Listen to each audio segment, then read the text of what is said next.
Hello friends. मैं CA Pritesh Vaghela आपका अपने यूट्यूब चैनल पर स्वागत करता हूं। लास्ट वीडियो में हमने बात की थी फाइनेंशियल प्लानिंग की।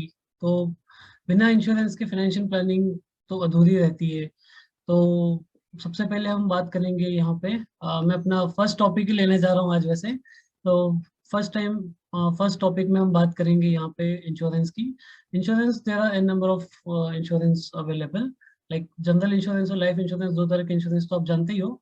लेकिन लाइफ इंश्योरेंस में भी अलग अलग तरह के इंश्योरेंस होते हैं। तो मैं यहाँ पे आपको प्योरली रिस्क पर्सपेक्टिव से जो इंश्योरेंस है, जो टर्म प्लान जिसको हम बोलते हैं, जो popularly known as term plan, हम उसी की आज बात करेंगे।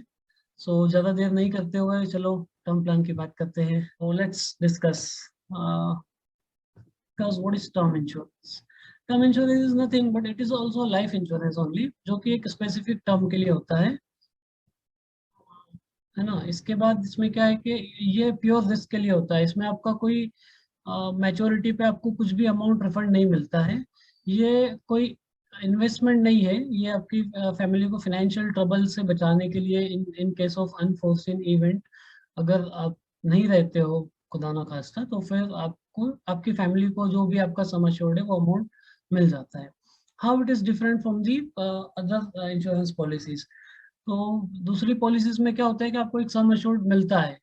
लाइक अगर आप इफ यू डाई, तो आपकी फैमिली को आपकी मृत्यु के पश्चात जो भी आपका अमाउंट था वो मिल जाता है। But even if you don't die, आप अगर पूरी पॉलिसी का टर्म कंप्लीट कर लेते हो, 20 साल 25 साल का जो भी मेंशन्ड है उसमें, तो आपकी फैमिली को, या सॉरी आपको उस टाइम पे, if you are already there, तो 20 साल बाद आपको वो अमाउंट मिल जाता है।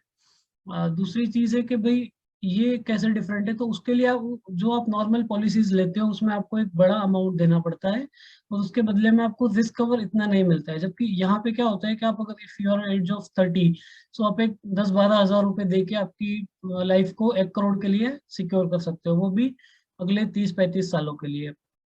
So that is how it is different. I mean दूसरी आप पॉलिसीज लेते हो तो आपको ऑल्दो वो अमाउंट मिल जाता है बाद में, लेकिन आपको उतना बड़ा कवरेज नहीं मिलता है। तीसरी चीज ये है कि भाई ये कोई इन्वेस्टमेंट नहीं है। दूसरी पॉलिसीज में आप ये भी सोचते हो कि आपने अगर कोई पॉलिसीज की है तो आपको एक सेविंग हो गई, आपका एक इन्वेस्टमेंट हो गया। You think it is that way, but it is a pure risk. अगर आप जाओगे, अगर आपको बुलावा आता है ऊपर से, आप जा रहे हो, तो ही आपको या आपकी फैमिली को मिलता है। कोई नहीं चाहता कि ऐसा हो, बट किसको पता है क्या होना है। जान है तो जहान है, तो इसलिए हम जान की परवाह करते हुए फाइनेंशियल प्लानिंग करते हैं। तो ये चीज़ें होना चाहिए।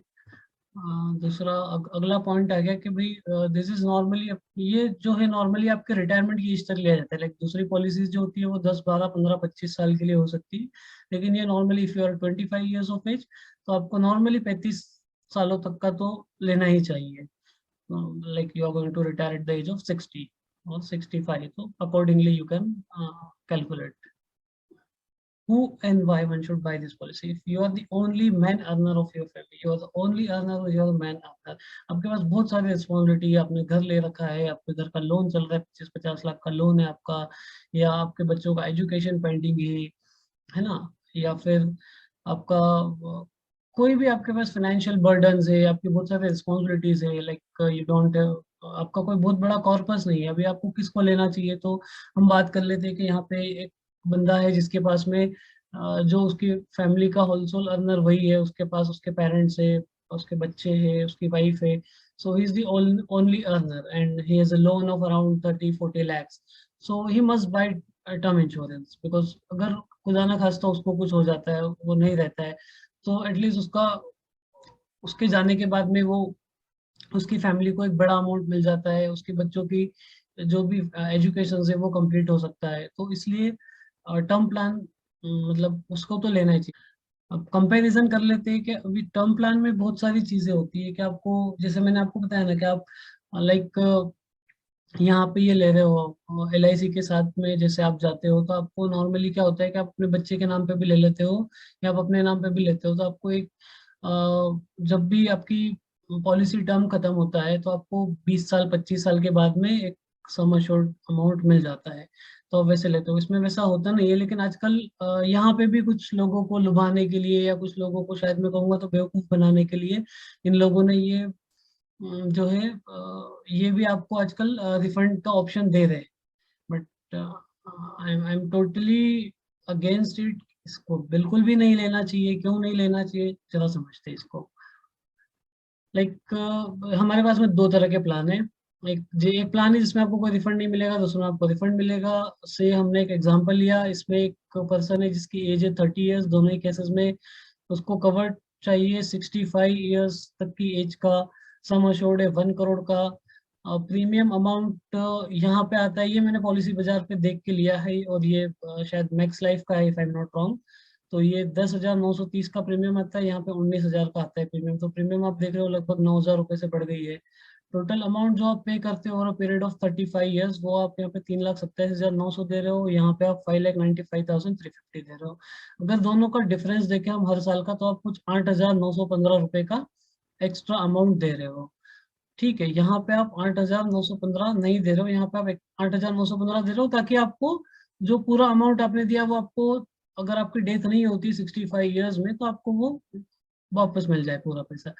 लेकिन ये आपको कैसे बेवकूफ बनाते जरा समझते हैं इसको। ये देखो, अगर आप 8,915 रुपए को if you invest that amount for a period of 35 years in any index fund, mutual fund, या कहीं से, I mean 10% is not a big figure I have taken here. Normally 12 से 15% तक का रिटर्न आता है, बट वेरी कंजर्वेटिव साइड पे मैंने लेते हुए इसको 10% लिया है। तो यहाँ पे you can generate a return of, I mean ये 26,57,798 हो जाता है। सो केवल आप अपने 5,95,000 रुपये बचाने के लिए इतना बड़ा लॉस कर देते हो। सो आई मीन अगर आप ये करते हो तो भी आप इतने अमाउंट का आपका सेविंग हो जाती है। सो आप ये अमाउंट बचा लेते हो पूरा पूरा। So you should not go with the refund वाला ऑप्शन। ठीक है, इसके बाद में how much cover do I need, आपको कितना कवर लेना चाहिए। सो एटलीस्ट 10 टाइम्स तो होना चाहिए। वैसा कोई थंब रूल है नहीं, बट कम से कम 10 गुना होना चाहिए। अगर आपका 5 लाख का पैकेज है, तो मैं कहूंगा कि आपको 50 लाख का कवरेज तो लेना ही चाहिए। जैसे जैसे आपका बढ़ता है, जैसे जैसे आपकी रिस्पॉन्सिबिलिटी बढ़ती है, आपको वैसे वैसे कवर बढ़ाते रहना चाहिए। लाइक आपकी शादी हो गई, आपके बच्चे हो गए, या आपका और भी अच्छी अर्निंग हो गई है, आपका स्टैंडर्ड ऑफ लिविंग बढ़ रहा है, तो 50 लाख को बढ़ा के 2 करोड़ तक ले जाओ। जितना जितना आपका जैसे जैसे पैकेज होता है। सो जैसे रिस्पॉन्सिबिलिटी है, जैसे आपका फाइनेंशियल रिस्पॉन्सिबिलिटी बढ़ती है, ये बात हो गई। उसके बाद में आई पर्सनली फील कि 20 time is more than sufficient. बाकी क्या होता है कि आप कितना कितना ले लोगे ना भाई, ये तो इसकी कोई लिमिट नहीं है। तो 20 टाइम्स से आपका अगर 10 लाख का भी पैकेज है और आप मैक्सिमम 20 टाइम्स भी लेते हो, तो 2 crore is I think sufficient है ना, क्योंकि आपकी बाकी सेविंग्स भी हो जाती है। And if you are good earner, आपका अच्छा खासा पैकेज है, तो आप बाकी जगह भी सेव करते हो। You understand all this things later on, slowly and gradually as and when you start earning, so you get to know कि आपका पीपीएफ में पैसा कट रहा है, आपका एनपीएस है, आपके और भी सेविंग्स होती जाती है। You entered into stock market, you entered into other funds, है ना, you have some other savings। तो over a period of time वो अमाउंट हो जाता है। तो that is why I feel कि 20 टाइम्स अगर है तो वो ठीक है। Should I go for rider. अब इसमें टर्म प्लान में क्या होता है कि प्योर टर्म प्लान भी होते हैं कोई कोई कि ठीक है भाई मुझे केवल रिस्क कवर चाहिए। और बहुत सारे उन्होंने क्या कर रखा है कि आजकल an an an number of things they have added into it.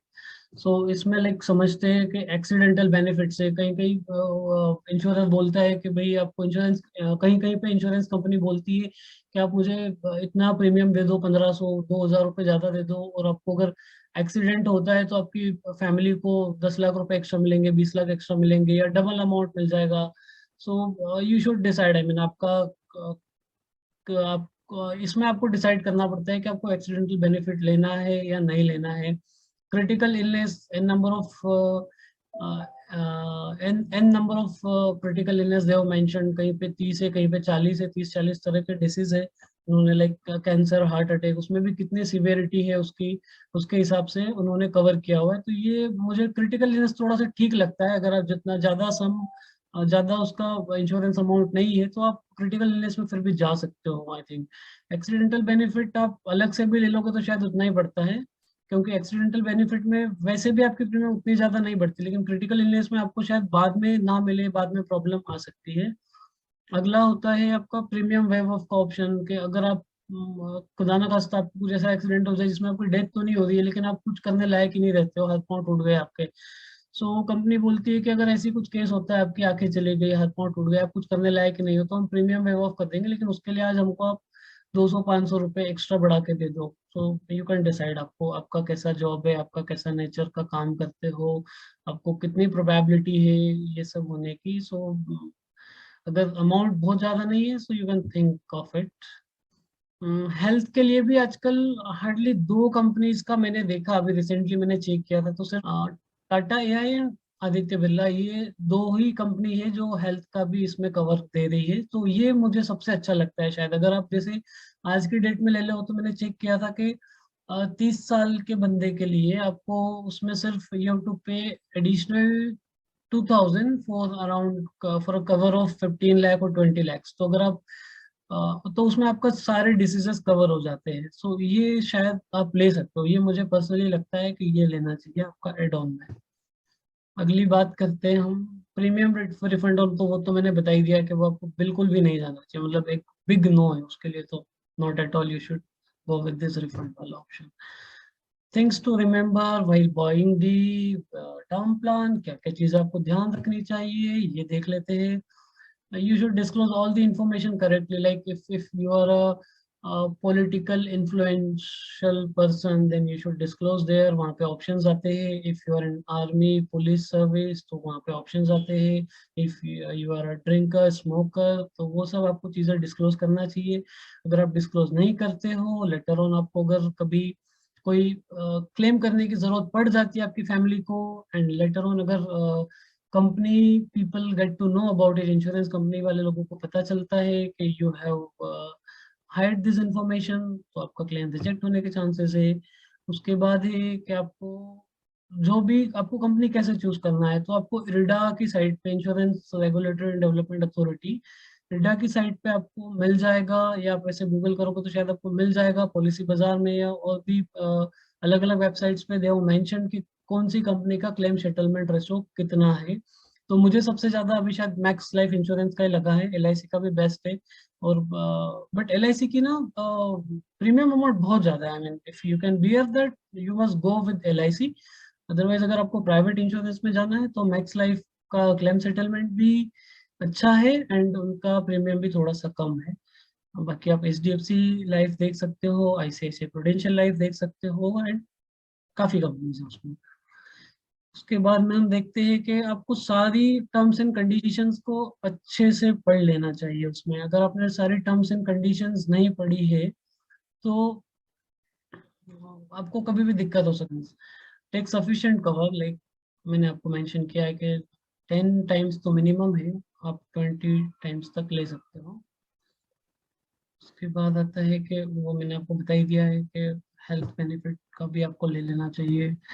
और प्लीज प्लीज प्लीज ये चीज मैं उसको अच्छे से फोकस करना चाहूंगा कि प्लीज डोंट डिले इट यार। क्योंकि if you are already 25, you are earning, you are already 30, and you have family, so you must buy, you मतलब बिल्कुल भी देर मत करो। सबसे बड़ा बेनिफिट यही होता है कि लाइक मैंने काफी पहले ले लिया था, तो जब मैंने लिया था तब शायद मुझे वो जो प्रीमियम आ रही थी, वो आज उसी एज के बंदे के लिए वो प्रीमियम मोर देन डबल हो गई है। सो वाई डिले? कैसे ले सकते हो? ऑनलाइन ले लो, पॉलिसी बाजार पे बीमा, पॉलिसी बीमा, an number of websites are there. Acko कहीं कहीं कोई सी भी वेबसाइट से चले जाओ, डायरेक्ट किसी कंपनी की साइट पे चले जाओ, एंड कंपनी के एजेंट से ले सकते हो, कंपनी की वेबसाइट से ले सकते हो। कभी कभी एजेंट से लेना थोड़ा सा महंगा पड़ जाता है, but you take your call उसमें। मैं प्रेफरेबली ऑनलाइन लेना पसंद करता हूँ। Thank you for watching my video. Have a good day. अगर अच्छा लगा हो तो please like share and subscribe this. Thank you, bye bye.